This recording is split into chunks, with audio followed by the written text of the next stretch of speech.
So what's up, kamusta? Ayos ba tayo dyan? So nandito ulit tayo sa may Rusi, Plaridel branch para sa update natin dito sa mga motorcycle na nandito. Pero pakita ko pa rin sa inyo to. Ito yung Rusi Plush 150 na carb type. So umpisa na natin yung moto visit and yung konting walk around para dito. Baka kasi merong naghahanap ng ganitong kulay kasi last time nakapag-vlog na tayo nito eh. Pero ayun na nga, umpisa na natin yung walk around, moto visit para dito sa Rusi branch ng Plaridel. Ayos na ayos yan. Waking up, every day's tough. I'm just hoping I can make it through the same stuff. Got a bad job, got no love. Feel so alone, feel so stuck. Gotta find something to look forward to. Anything to keep my mind off what I'm going through. But I don't know where to start, what's the first move? Maybe I just try a bunch of different things soon.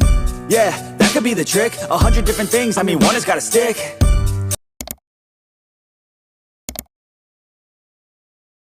So ayun na nga, pakita ko muna sa inyo yung motorcycle na to. Sa mga naghahanap ng ganitong motorcycle, meron po sila rito ang kulay black na may combination ng gray, matte finish. So ayan yung price niya. Pakita ko na lang din sa inyo para at least meron kayong idea kung magkano nga ba yung cash and down payment, installment, tsaka rebate na meron to. So walk around ko muna kayo dito saglit and then ikot ko kayo dito sa branch nila para may idea kayo kung ano nga ba yung mga motorcycle na trip nyo ngayong 2024. Let's go! So ayun na nga, dito sa kanyang headlight, syempre ito ay naka-LED rin. Ang nagustuhan ko dito, yung part dito na kulay gray tapos matte finish. Kasi last time yung kulay black na nakita natin is walang ganyan, no? Meron sila dito sa side. Ayan, maganda rin, no? Kita niyo yan? Di ba? Napakaganda ng paint job.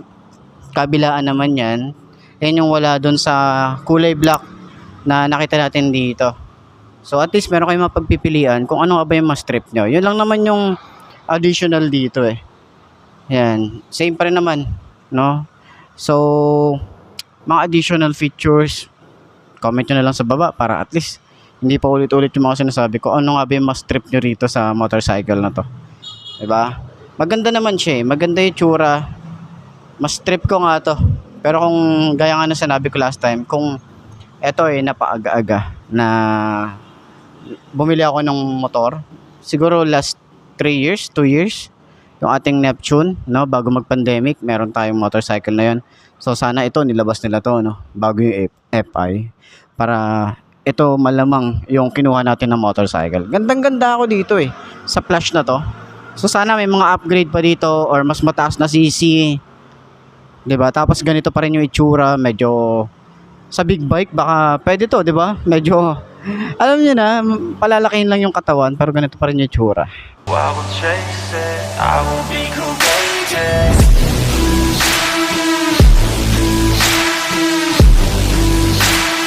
I will be courageous.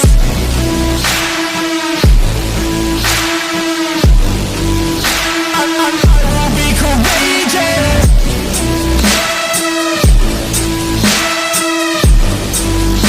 I will be courageous. Diba? So, ikot ko pa rin kayo dito sa branch nila. Ayan, dito sa part na to may mga repo tayo na scooter. Ayan, puro scooter pala rito. Tapos konti lang yung part dito na repo. Tapos dun sa likod din may mga repo din sila. Ayan, unahin ko na rin dito sa part na to yung mga bago. Ito yung mga na-vlog natin last time. Dito mayroon sila mga macho 150, 125. Ito naman meron silang Plush tuloy Flame 150. So sa presyo, alin mas trip nyo? Ito ba o itong Plush? Diba? Hindi sila nagkakalayo eh. So may mga iba't ibang kulay din yan. Meron tayong red na Flame, yellow, cyan color, at yung mga naghihintay ng Sparkle 150i available na po dito. Napakadaming unit na nilapag dito or dineliver dito. Meron tayong matte blue, matte brown, matte gray, then meron din tayong matte red. Dito naman sa part na to, mga repo. Ayan, mga repo unit. Baka naghahanap din kayo. Doon, meron din doon. Mga repo din doon. Tapos dito mga brand new. Tapos meron din sila ron, plush. Yun yung kulay white. Ayan o, kulay white. And then yung kulay gray pala, kala ko black. Gray pala. Tapos mga surf. Ayan. Tapos dito sa side, ayan, mga Sparkle 150i. Diba, napakadaming unit nila rito. May Flex 125i.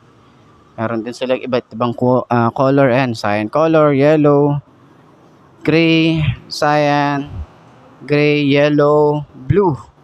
Ay, blue. Tama, blue, cyan. Okay? Tapos mga Macho 125. Itong Helera na to. Tapos dito rin sa side. Ito, puro ano na to. Ito Sparkle 125i. Meron pa rin silang available dito. May Flex 125i. Ayan. Mga Macho 125, 150, 175. Meron sila. And then, meron din sila rito ang Flame. Ayan. Meron silang mga available na unit dito. So, puntahan nyo na lang para dun sa lahat ng mga gustong kumuha ng mga motorcycle ni Rusi. Okay? So, available na po yung mga naghihintay dyan ng tawag dito, Sparkle 150i na water cooled is available na po rito. Napakadaming available na unit nila ngayon.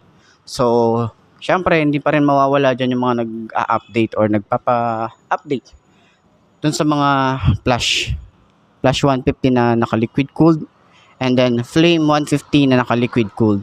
Malapit na po yan. Hintayin po natin yan, no? Lalabas din po yan.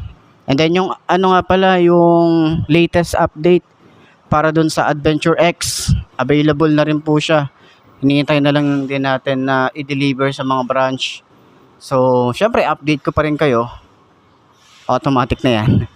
Diba? Update ko kayo pag meron na rito sa Bulacan para at least malaman nyo yung presyo ng mga ganong motorcycle at syempre yung mga kulay na available. So, dito lang yan sa channel natin. So, para updated ka, subscribe na. Okay? So, ayos na ayos yan.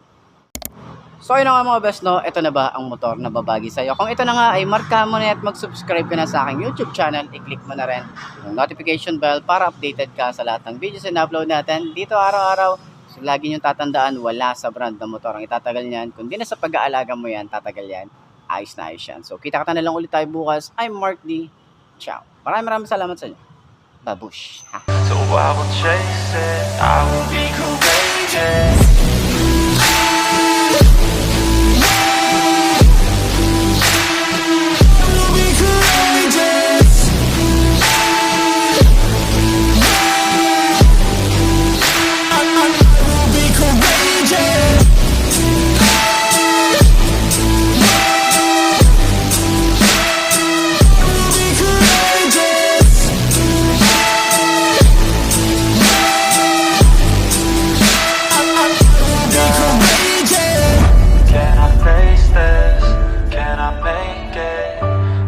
Faithless, wish I could replace this. I need changes, I wanna be the greatest. So I will chase it, I will be cool.